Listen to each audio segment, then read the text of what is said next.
মূর্তি আর ভাস্কর্য বুঝেন আপনি? পৃথিবীতে মূর্তি পূজা আগে আসে নাই, পৃথিবীতে আগে ভাস্কর্য নির্মাণ হয়েছে। ভাস্কর্য পূজারীরাই একটা পর্যায়ে মূর্তি পূজারী হয়েছে।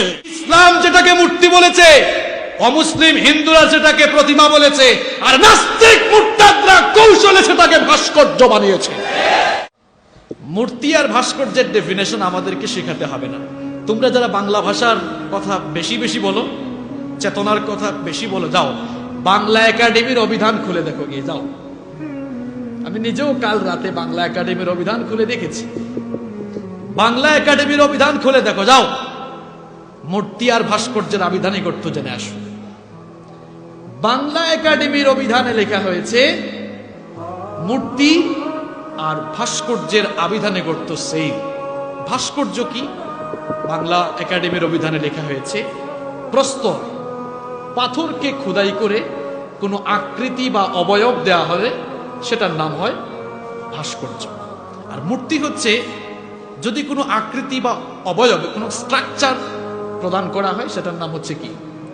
যদিও হিন্দুরা মূর্তিকে তাদের দেবতা বা প্রতিমা মনে করে। তাহলে অর্থগত দিক দিয়ে মূর্তি এবং ভাস্কর্য দুটাতেই কিন্তু কাঠামো, আকৃতি দেওয়া হয়, একটা প্রতিকৃতি দেওয়া হয়। মূর্তি বলেন আর ভাস্কর্য বলেন, দুটাতেই কিন্তু কি দেওয়া হয়? প্রতিকৃতি দেওয়া হয়। এখন এই কথা মানলেও তারা বলবে যে হুজুর বুঝলাম, কিন্তু মূর্তি তো উপাসনার উদ্দেশ্যে বানানো হয়, আর ভাস্কর্য তো উপাসনার উদ্দেশ্যে নয়। এর একটি ব্যাখ্যা আছে। আপনি তো মূর্খ, ইতিহাস আপনি জানেন না। আপনাকে ইতিহাস জানতে হবে, পৃথিবীতে মূর্তি পূজা আসলো কিভাবে আর ভাস্কর্য আসলো কিভাবে, সেটা আপনাকে জানতে হবে। এরপরে মূর্তি আর ভাস্কর্য নিয়ে কথা বলতে হবে। আপনাকে জানতে হবে পৃথিবীতে মূর্তি পূজা আগে শুরু হয়েছে নাকি ভাস্কর্য বানানো আগে শুরু হয়েছে, এটা আগে ক্লিয়ার হতে হবে। সম্মানিত মুসল্লিবৃন্দ, আজকে এই বক্তব্যটি রেকর্ড হচ্ছে, গোটা বাংলাদেশে ছড়িয়ে যাবে। সবাই যেন নিরপেক্ষ মন মগজ নিয়ে শুনে এবং বুঝতে পারে। আল্লাহ যেন সবাইকে তৌফিক দেন। ভালো করে বুঝেন, পৃথিবীতে মূর্তি পূজা শুরু হয়েছে পরে, ভাস্কর্য বানানো হয়েছে আগে। ভাস্কর্য থেকেই মূর্তি পূজার প্রচলন শুরু হয়েছে। আমি বানানো কোনো কথা বলি না। তাফসির ইবনে কাসির খুলে দেখেন আপনি। তাফসির ইবনে কাসির যদি আপনি খুলেন, কোরআনে কারীমের ৭১ নম্বর সূরা, সূরাতুন নূহ এর ২৩ নম্বর আয়াতের ব্যাখ্যা ভালো করে তাফসিরের কিতাবগুলো থেকে বাংলা সব দেখে নেবেন। কথা বাস্তব নাকি অবাস্তব সব আপনি বাড়িতে গিয়ে মিলাবেন।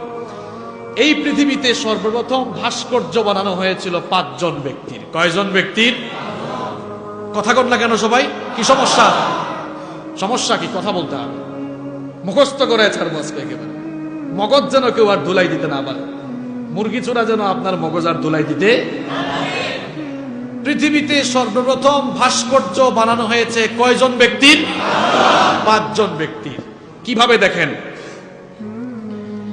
সেই ৫ জন ব্যক্তির নাম হচ্ছে ওয়াদ, সুয়া, ইয়াগুস, ইয়াউক এবং নাসর।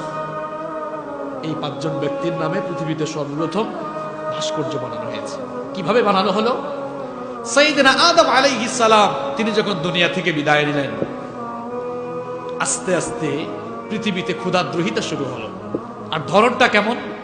নূহ আলাইহিস সালামকে আল্লাহ তাআলা যে কওমের জন্য নবী বানিয়ে পাঠাবেন, সেই কওমে নূহ আলাইহিস সালামের আগমনের পূর্বে ৫ জন লোক অত্যন্ত নেককার, সালেহ, সৎকর্মশীল বান্দা হিসেবে পরিগণিত ছিলেন। তাদের নাম ছিল ওয়াদ, সুয়া, ইয়াগুস, ইয়াউক এবং নাসর। এই ৫ জন লোক নূহ আলাইহিস সালাম দুনিয়াতে আসার আগে নূহ আলাইহিস সালামের কওমে, তার জাতির মধ্যে সবচাইতে নেককার মানুষ হিসাবে তারা প্রসিদ্ধ ছিলেন। মুহাম্মদ ইবনু কায়েস রাহিমাহুল্লাহ বলেছেন,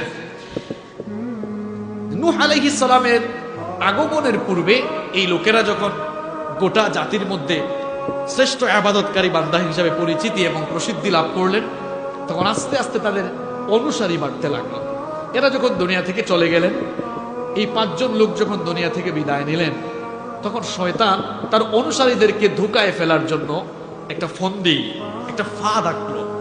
শয়তান তার অনুসারীদেরকে বুঝালো, কুমন্ত্রণা দিল যে দেখো, তোমাদের এই ৫ জন নেককার লোক দুনিয়া থেকে বিদায় নিয়েছে, এখন এই ৫ জন লোককে তো তোমরা দেখো না, তাদের প্রতি তোমাদের কোনো আবেগ ভালোবাসা কাজ করে না, তাদের প্রতি তোমাদের জন্য আবেগ ভালোবাসা কাজ করে, তাদের স্মৃতি যেন তোমরা ধরে রাখতে পারো, এই জন্য স্মৃতি ধরে রাখার জন্য এই লোকগুলোর প্রতিকৃতি দাঁড় করিয়ে তাদের ভাস্কর্য নির্মাণ করো। উদ্দেশ্য যেন তোমাদের এই থাকে যে এই ভাস্কর্যগুলো, প্রতিকৃতিগুলো দেখলে তাদের কথা তোমাদের মনে আসবে এবং তাদের মতো তোমরাও যেন নেককার মানুষ হতে পারো, এই ফিলিংস যেন অন্তরে আসে। এই জন্য এই 5 জন লোকের কি বানাও? প্রতিকৃতি বানাও, ভাস্কর্য বানাও। বলেন তো ধোঁকাটা পজিটিভ না নেগেটিভ? নেগেটিভ কেন হবে? পজিটিভ তো এটা। সে তো এটা পূজা করার কথা বলছে না। কি আপনার দিল এখানে আর মন মনে হয় বাসায় রেখে এসেছেন না? এরকম বেতাল হয়ে মাতালের মতো আলোচনা শুনলে হবে না। ভালো করে বুঝেন, নইলে ওই যে মুরগি চোরারা ব্রেনকে ওয়াশ করবে। ভালো করে বুঝেন আপনি কোথার থেকে কিভাবে কি আসলো বুঝতে হবে আপনাকে। প্রিয় ভাইয়েরা, শয়তান পজিটিভলি ধোঁকা দিল, এই 5 জন নেককার লোকের প্রতিকৃতি বানাও। এরা তোমাদের চেতনা, এরা তোমাদের ইতিহাস। কারণ এরা তোমাদের মধ্যে ভালো মানুষ ছিল। এদের প্রতিকৃতি দেখলে তাদের প্রতি একটা সম্মান অন্তরে কাজ করবে, তাদের মতো তোমরাও ইবাদত গুজার হওয়ার একটা আবেগ অন্তরে কাজ করবে। তারা বললো ভালোই তো, বুদ্ধি তো খারাপ না। তারা বানালো প্রতিকৃতি, ভাস্কর্য বানালো। দেখেন পৃথিবীর প্রথম 5টি ভাস্কর্য এরাই বানালো। পৃথিবীর প্রথম 5টি ভাস্কর্য নূহ আলাইহিস সালামের উম্মতের এই লোকেরা বানালো। বানানোর পরে ওই যুগের মানুষরা এই ভাস্কর্যগুলোকে পূজা করতো না, উপাসনা করতো না, বরং তারা মাঝে মাঝে এগুলোর সামনে দাঁড়িয়ে থাকতো সম্মান প্রদর্শন এবং তাদের স্মৃতিকে মনে করার জন্য মাঝে মাঝে তারা এগুলোর সামনে দাঁড়াতো। যারা এই ভাস্কর্যগুলো বানালো, এই প্রজন্মের লোকেরা যখন দুনিয়া থেকে চলে গেল, পরবর্তী প্রজন্মের লোকদেরকে এবার শয়তান ধোঁকা দিল। দেখো, তোমাদের পূর্ববর্তী যারা এই প্রতিকৃতি বানিয়েছে তারা শুধু এগুলোকে সম্মান করতো না, বরং তারা এগুলোকে তাদের উপাস্য হিসাবে গ্রহণ করেছে। এরাই তাদের দেবতা ছিল। সুতরাং এই ভাস্কর্য যেগুলো দেখছো, এই মূর্তিগুলোই তোমাদের দেবতা, তোমরা এগুলোর পূজা শুরু করো। নাউযু বিল্লাহি মিন যালিক। এভাবেই পরবর্তী প্রজন্মের লোকেরা পূর্ববর্তী প্রজন্মের তৈরি করা ভাস্কর্যগুলোকে তারা তাদের নিজস্ব দেবতা হিসাবে তারা গ্রহণ করে নিল। নাউযু বিল্লাহি। আপনি প্রমাণ চান? আসেন প্রমাণ দিই। নূহ আলাইহিস সালাম যখন দুনিয়াতে আসলেন, এই সকল মূর্তি পূজারী লোকদেরকে এবার তিনি আল্লাহর দ্বীনের দাওয়াত দিলেন। তিনি বুঝাতে লাগলেন, তোমাদের নিজের হাতে তৈরি করা এই ভাস্কর্য, এই প্রতিমাগুলোর পূজা বাদ দাও, আর এক আল্লাহর ইবাদত করো। তখন কাফের মুশরিক নেতৃবৃন্দ সাইয়েদনা নূহ আলাইহিস সালামের দাওয়াতের বিরুদ্ধে দাঁড়িয়ে গেল। দাওয়াত প্রত্যাখ্যান করে তারা বলেছিল, তাদের কথা আল্লাহ তাআলা কোরআনে কারীমে তুলে দিয়েছেন।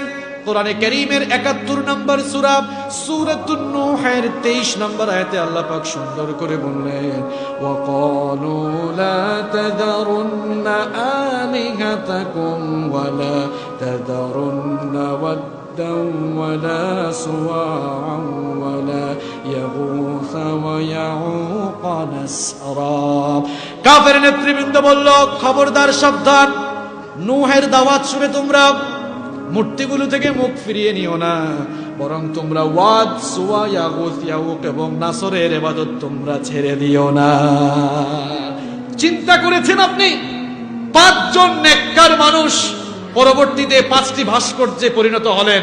এর পরবর্তী প্রজন্মের কাছে 5টি ভাস্কর্যই 5টি মূর্তি হিসাবে চলে আসলো। নাউযু বিল্লাহি মিন যালিক। আপনি বাংলাদেশের মানুষকে মূর্তি আর ভাস্কর্য বোঝান না? মূর্তি আর ভাস্কর্য বুঝান আপনি?